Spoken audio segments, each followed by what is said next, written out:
肩を濡らす恋の雫、濡れたままでいいの、このまま歩きたい。きっと体の中まで染みるわ。そして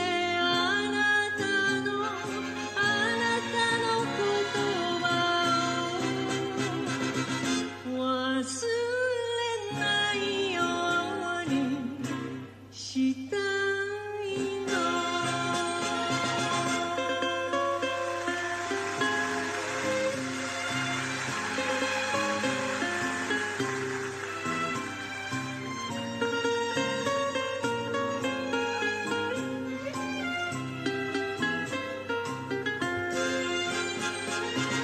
頬を濡らす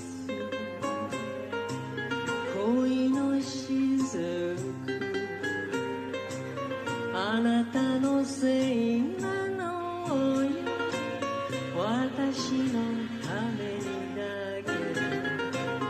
それは二人の愛の印ね。だから優しい優しい心、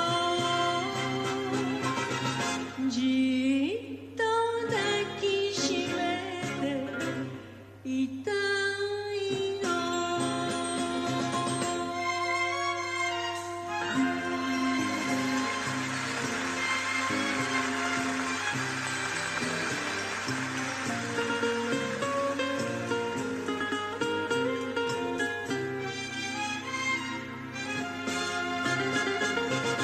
髪を濡らす恋の雫、優しい手が